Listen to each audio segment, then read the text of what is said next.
On the Web podcast, a podcast that talks about online safety. Today, I'm joined with Parveen Engineer, our former safe caring worker. I'm Leah, and my group mates I'm joined with are Sav, Nashi, Alina, and Reeti. A disclaimer before we start, everything said is based on Parveen's expertise, and real-world events and facts may differ. Let's welcome Parveen. Hi Hi, Parveen. Hi, nice to see you all. Nice to be back. Yeah, so our first question for you is, what are the biggest online safety issues you see in young people facing right now? Oh wow, that's a good question. The biggest things that I see online are things like people trying to exploit youth bullying and harassing online, people making comments on social media that are harmful and hurtful to their peers. And for a while it's been images that are of concern. They're intimate images, as we call them. Also, what I do see a lot of lately is a lot of negative speech towards different groups of people. Yeah, I would say that's a good point. Yeah, we also noticed. Do you think like AI coming into like this new generation is kind of also going on where like helping like the youth feel unsafe online and like easy to exploit them? So that's a great question, and that's why I paused at the beginning, because would I say it's AI?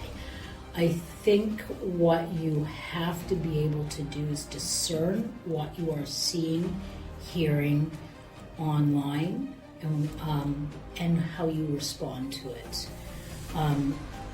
AI, of course, is any sort of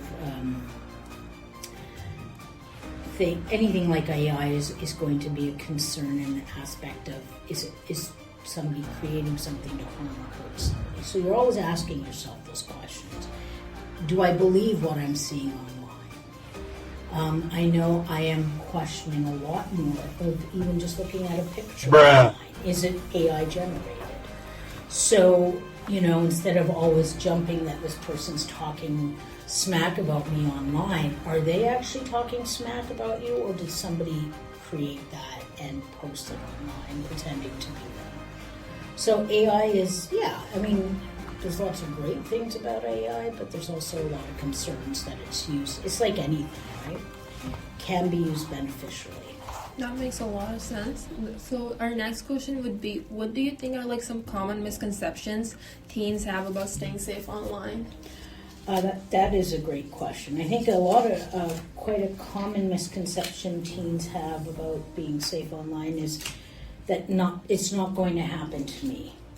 That I know what I'm doing online.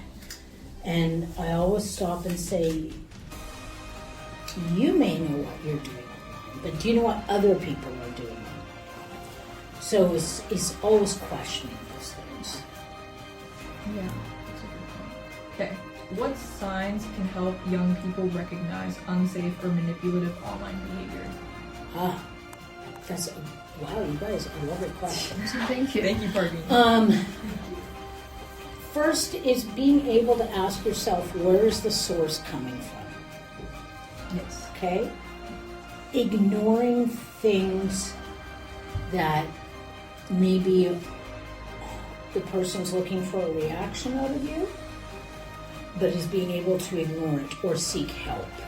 If you're questioning what you're seeing online or hearing online, it's important to get help and to find the right person to help you. You may have to go through several people to get that support. Yeah.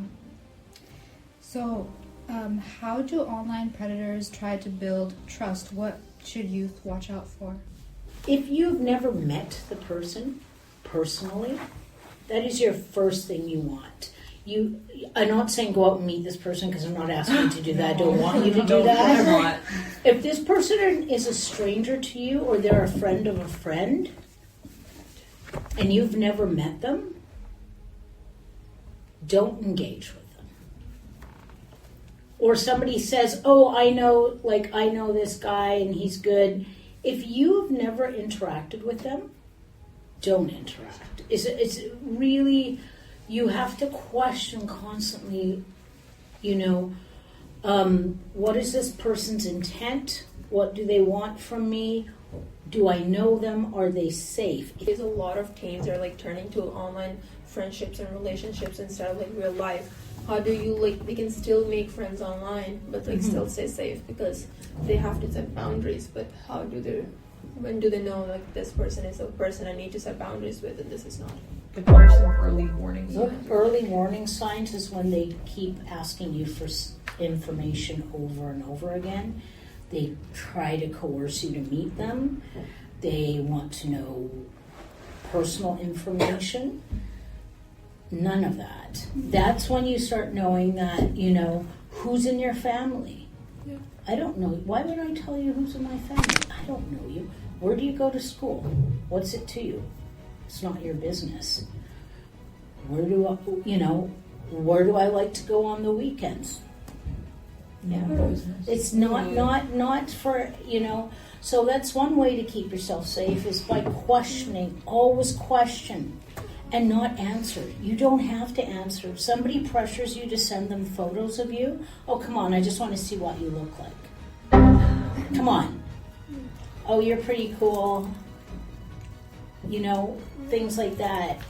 Oh, this is a picture of me. How do you know the person sending the picture of them that's actually them? That's true. How do you know? And it's happened to me. I've had a woman pretend to be a man and try and exploit me for money and stuff like that.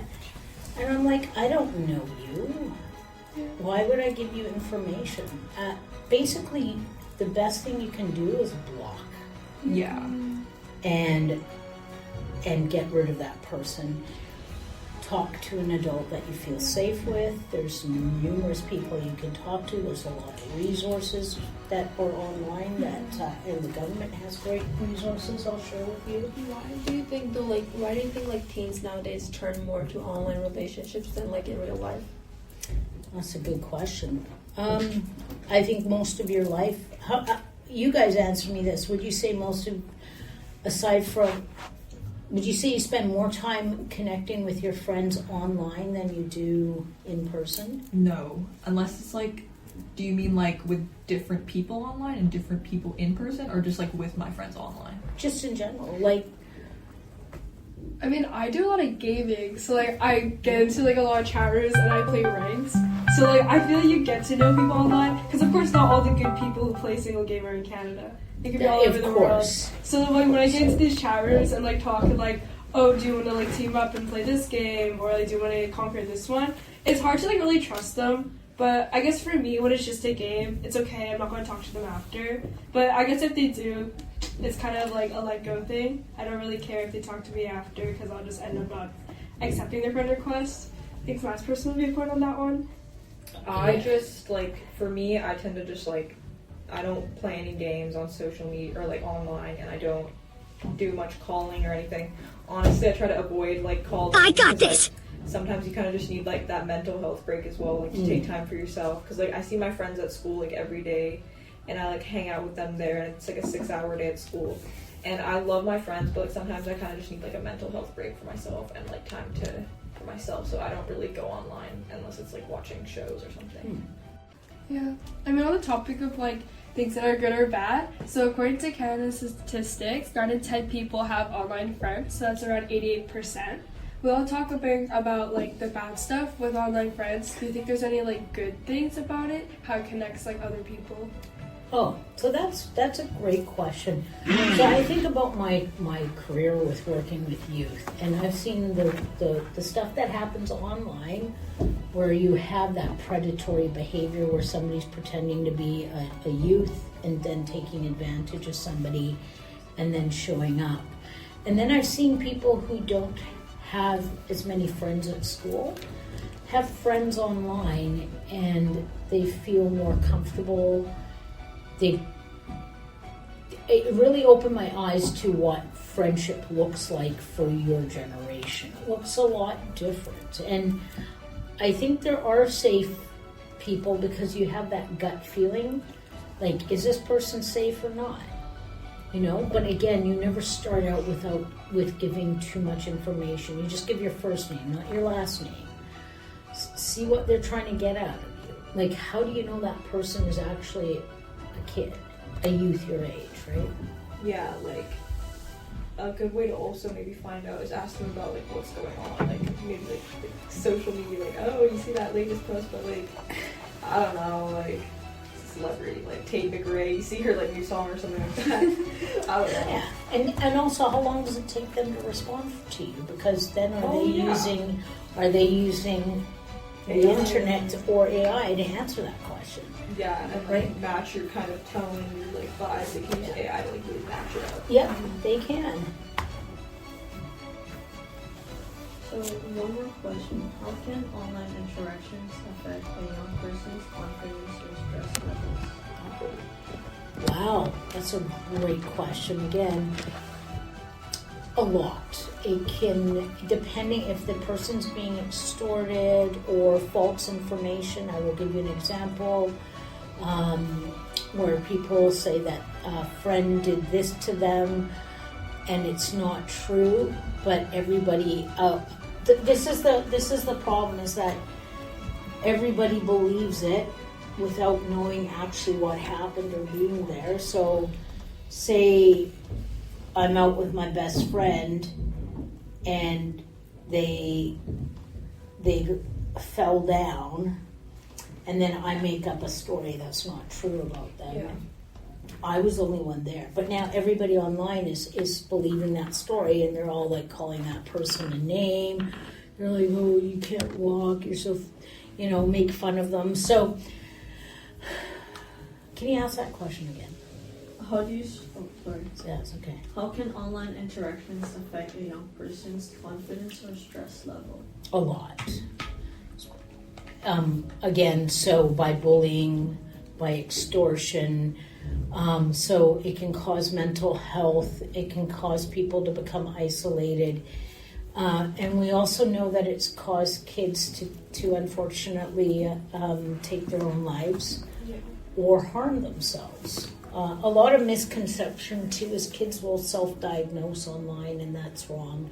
You need a doctor to do that, or a medical practitioner. What you see online isn't all the information you're getting. And what resources do you guys have, to keep you safe? Yeah, as a group, we went to do a streeter, so we interviewed the public. I think the point of talking about like confidence is really key. I think a few people talked to us about how like the internet changed their perspective of themselves and how they needed help after. And, How they what? How they needed like help after, because they were like dealing with the law. Because everyone online, of course, posts like their best self, or maybe not even themselves.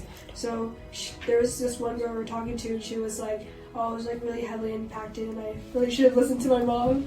It was like something that I think really connected with this question. Yeah, and there are like a lot of communities on the internet which are like heavily promoting eating disorders. Yeah. I heard there's like Yeah. ED Twitter, ED Tumblr, I don't know. I have one last final question to finish off the interview.